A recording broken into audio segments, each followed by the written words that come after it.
Dan salam sejahtera di dalam nama Tuhan Yesus Kristus. Puji Tuhan, Tuhan begitu baik bagi saya dan saudara-saudara, sehingga di kesempatan yang berbahagia ini kembali kita boleh diperkenankan kembali oleh Tuhan untuk bersama-sama beribadah, memuji dan memuliakan Tuhan. Kita akan segera langsung masuk di dalam pemberitaan firman Tuhan.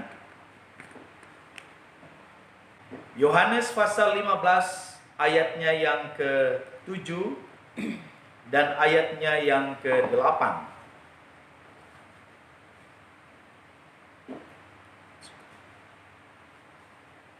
Baik, kalau kita sudah menemukan ayat itu, saya akan bacakan untuk kita semua. Jikalau kamu tinggal di dalam aku, dan firmanku tinggal di dalam kamu, mintalah apa saja yang kamu kehendaki, dan kamu akan menerimanya. Amin.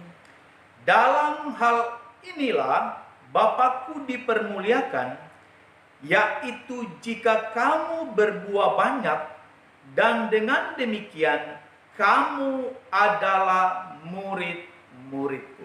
Amin. Puji Tuhan. Puji Tuhan. Tuhan Yesus memberkati kita semua. Nah, satu hal yang disampaikan oleh Yesus Kristus sebelum dia terangkat ke surga, dan hal ini harus menjadi fokus atau perhatian daripada murid-murid Tuhan atau umat-umat Tuhan, supaya umat-umat Tuhan atau murid-murid Tuhan, mereka harus tetap tinggal di dalam Tuhan. Tetap. Makna atau pengertian daripada tetap di sini adalah posisi hidup kita yang tidak pernah bergeser, ya, oleh apapun atau oleh keadaan apapun. Tetapi iman kita, hati kita, jiwa kita harus tetap di dalam Tuhan. Di dalam Kisah Para Rasul,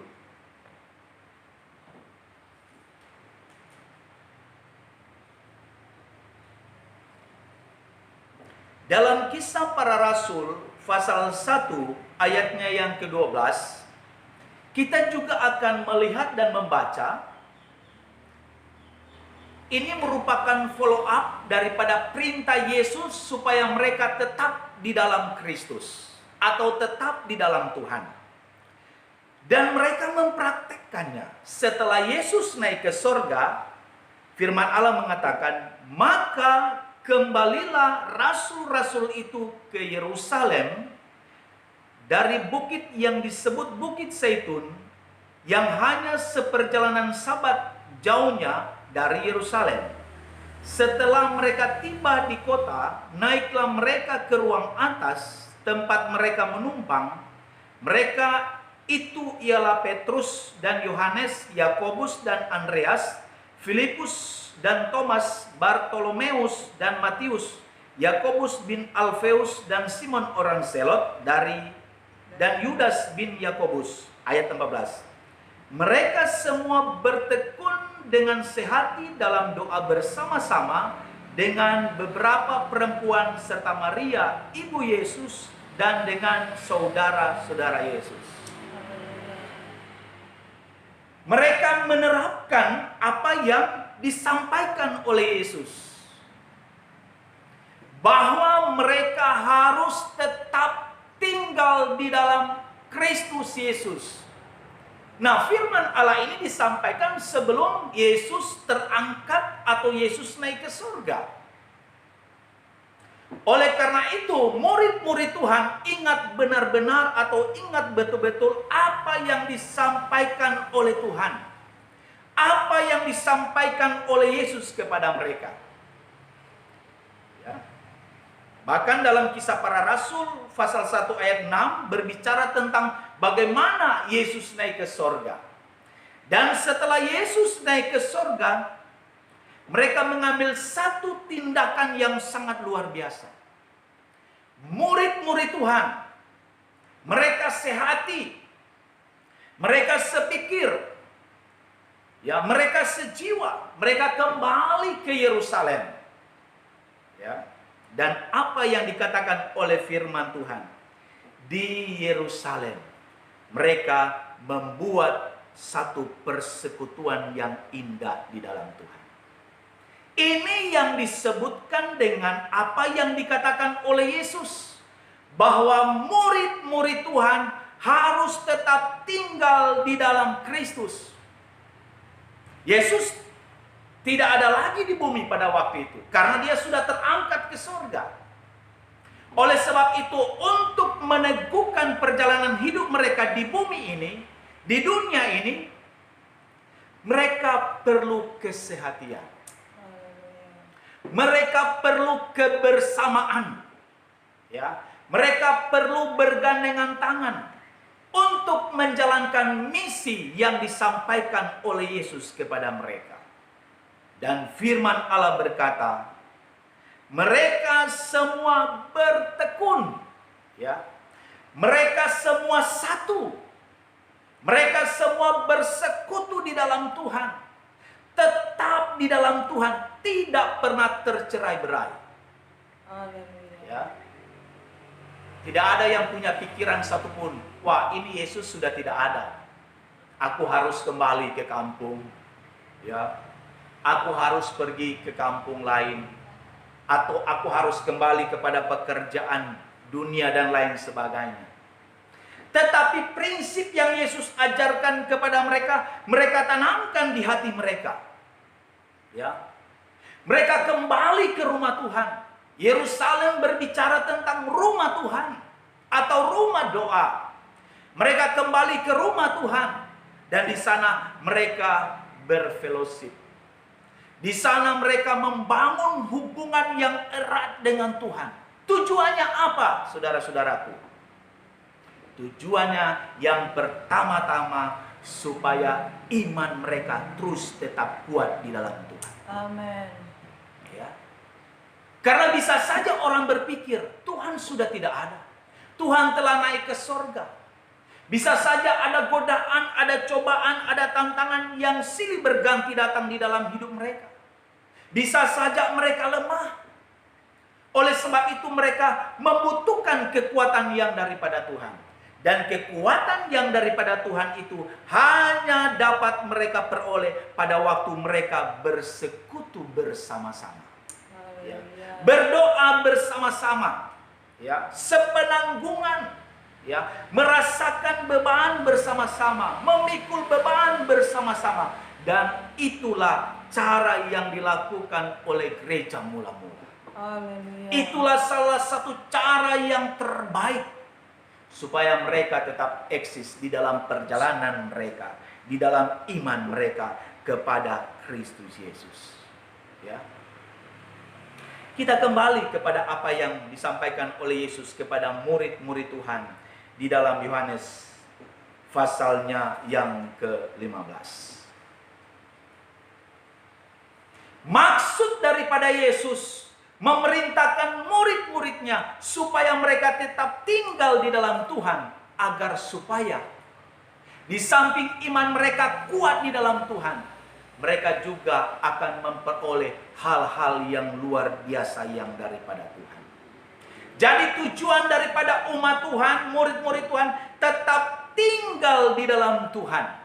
Tadi saya sudah katakan bahwa agar iman mereka tetap kuat di dalam Tuhan. Dan yang kedua, agar supaya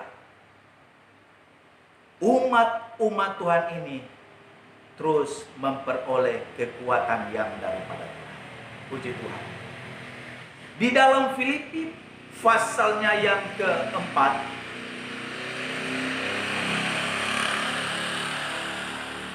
Filipi pasalnya yang keempat, Kita akan membaca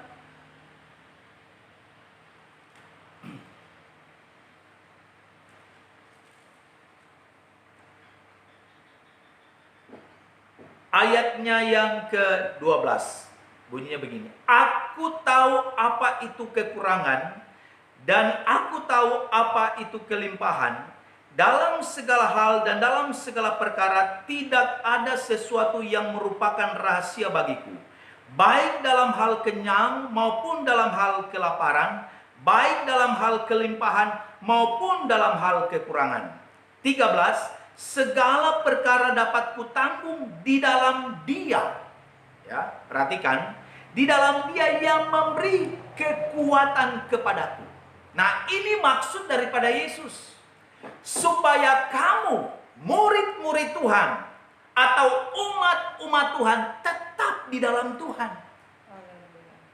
Karena saudara-saudaraku, di dalam dunia ini kan kita menghadapi bermacam-macam, ya, pergumulan-pergumulan hidup.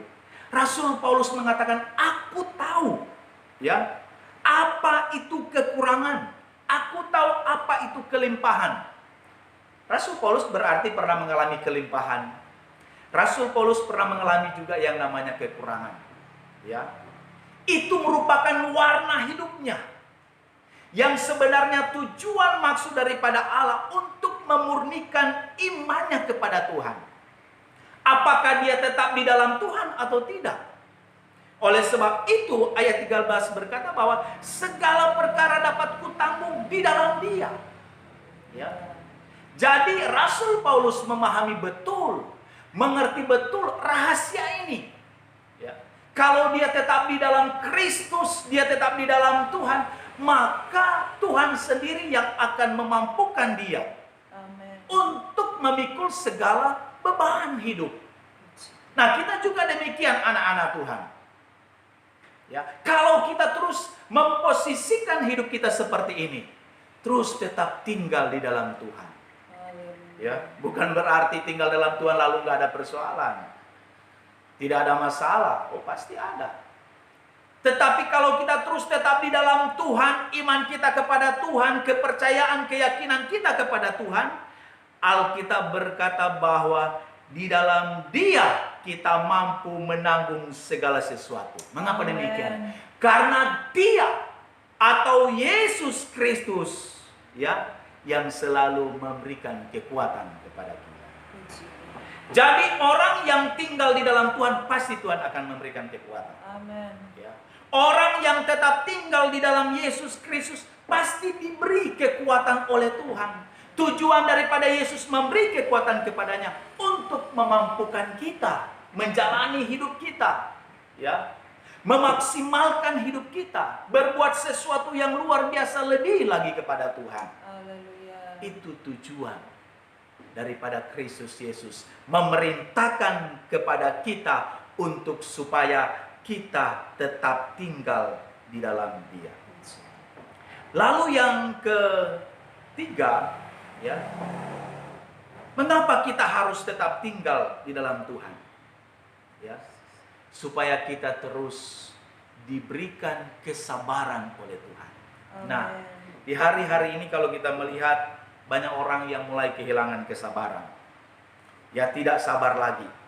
Sabar ini perlu dan sangat penting, karena sabar ini merupakan satu benteng yang sangat kuat atau fondasi yang sangat kuat dalam hidup kita untuk menghadapi bermacam-macam hal-hal yang terjadi dalam dunia ini. Orang kalau tidak sabar bisa saja dia gagal, ya. Orang kalau tidak sabar bisa saja pekerjaan yang dia kerjakan bisa saja hancur dan lain sebagainya. Nah, oleh sebab itu, ya, Yesus katakan kepada murid-muridnya supaya kamu tetap tinggal di dalam Aku. Supaya apa? Kita terus diberikan kesabaran, ketabahan oleh Tuhan untuk menanggung segala sesuatu. Di dalam 1 Korintus pada pasalnya yang ke-13,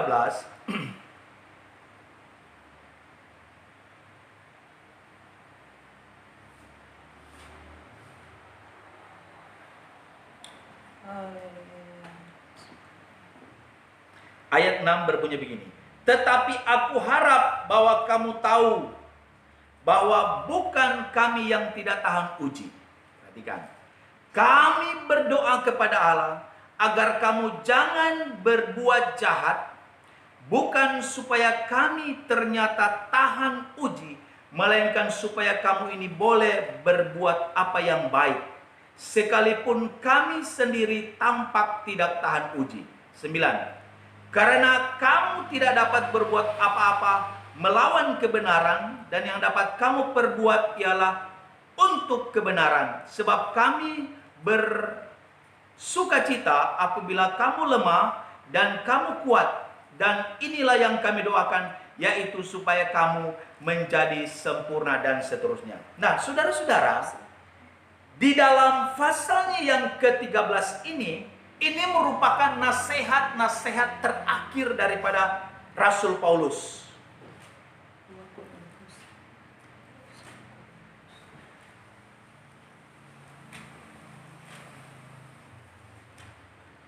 Nasihat-nasihat daripada Kristus Yesus atau Rasul Paulus kepada umat-umat yang ada di Korintus. Maksudnya dalam 1 Korintus pada pasalnya yang ke-13, ayatnya yang ke-7.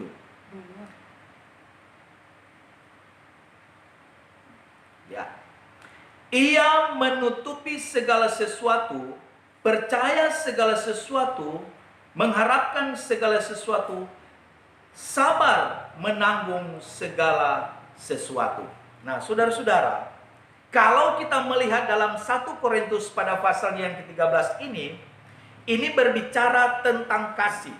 Nah, ternyata juga di dalam kasih ini bukan hanya berbicara tentang kasih manusia kepada manusia, tetapi seutuhnya berbicara tentang kasih Kristus yang telah Kristus anugerahkan kepada umat-umat Tuhan.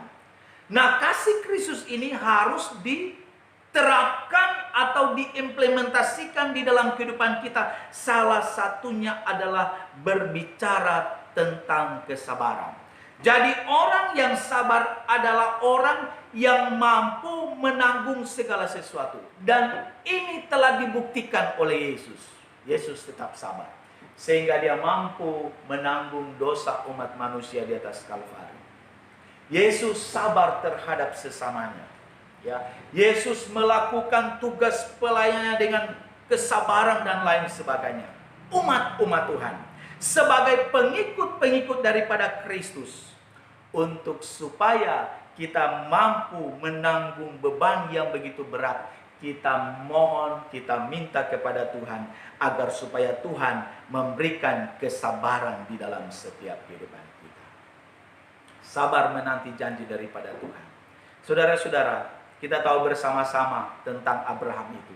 Abraham adalah pribadi yang sangat sabar.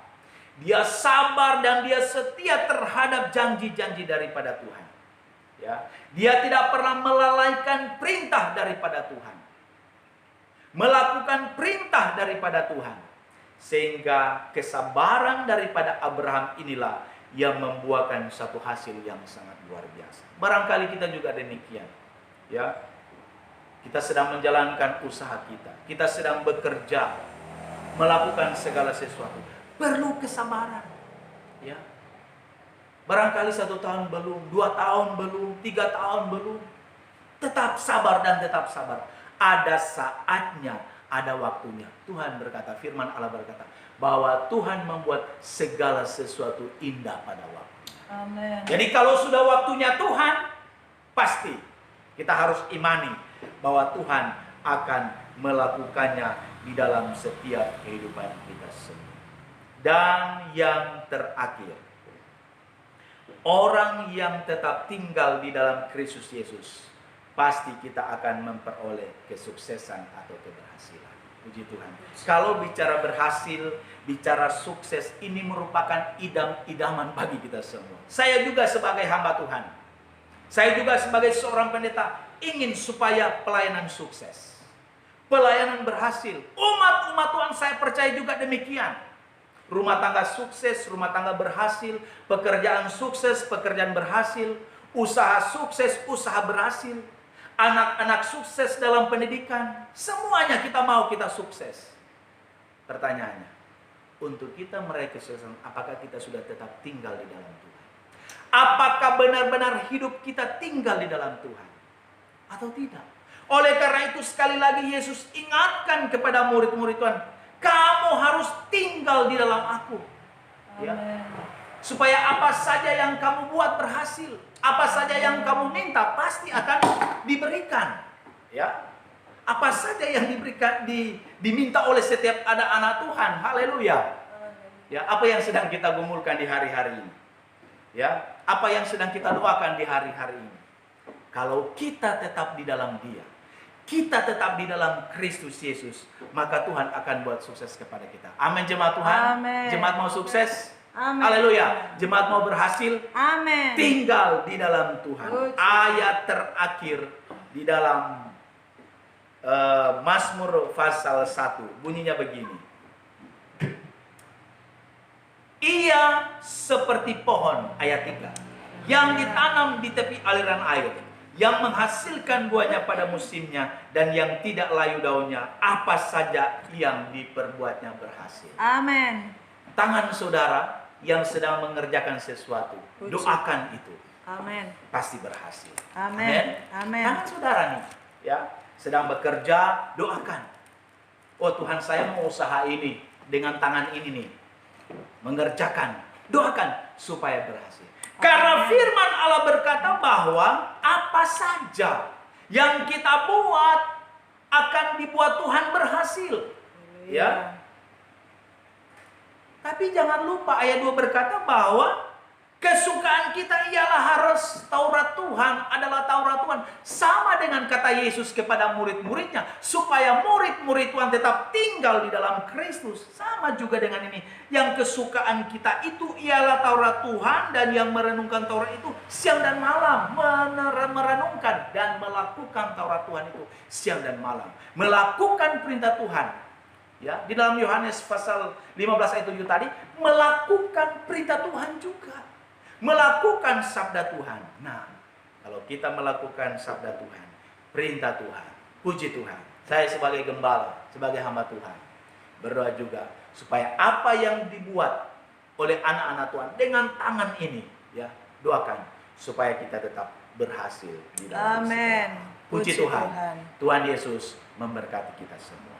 Amin. Tuhan berkati.